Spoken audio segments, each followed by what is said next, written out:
सकळ विद्यार्थी गणनाथेची वंदू श्री चरण श्री गुरुंचे ते नमस्कार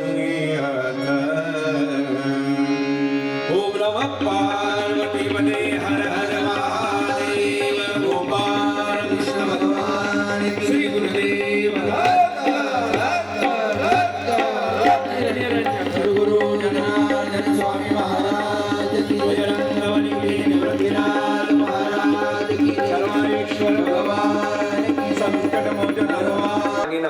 वैदिक मंत्रांना त्या ठिकाणी प्राणप्रतिष्ठा करण्यात आली आहे. समस्त ग्रामस्थ मंडळी सामनगाव पंचक्रोशीतील वैष्णव नाहीये. तुम्ही आज राष्ट्रसंत सद्गुरू जनार्दन स्वामींचा सोहळा केला आहे. त्यांनी निर्माण केले संन्यासी मंडळी. देव हो केव्हा कोण संन्यासी येईल आणि केव्हा ते प्राणप्रतिष्ठा होईल काही नाही.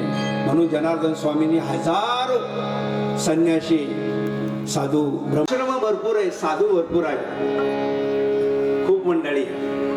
पण जनार्दन स्वामींचं आता जनार्दन स्वामी नाही ना, म्हणजे जनार्दन स्वामी आहे पण लोकांना वाटतं जनार्दन स्वामी नाही.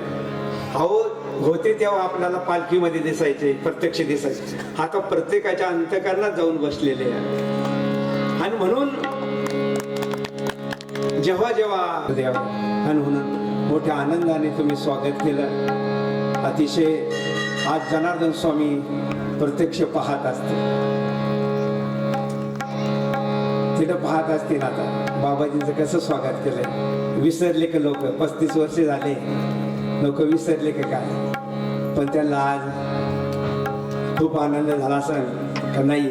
लोक विसरले नाही. आज अजून सामनगावची मंडळी तीच आहे, तीच भक्त मंडळी आहे.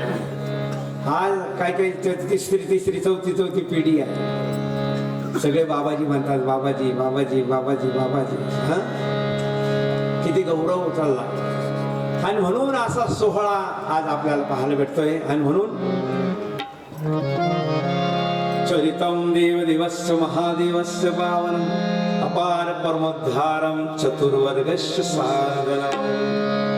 भगवान शिवाचा महिमा आहे. चरितम देव दिवस देवादी अतिशय 45 वर्ष त्यांची सेवा बाबांच्या बरोबरची आहे. अशा महात्म्यांच्या हस्ते आज ही प्रतिष्ठा झालेली.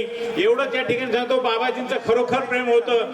आपल्या गावावर एवढं प्रेम होतं की जेव्हा बाबाजी पहिले इथं आले तर बाबाजींची पूजा झाली आणि कालवीला कार्यक्रमाला जायचं होतं. म्हणे नाही बाबा, मला इकडे तिकडे कुठं जायचं नाही, मला पहिलं सामनगावला जायचंय.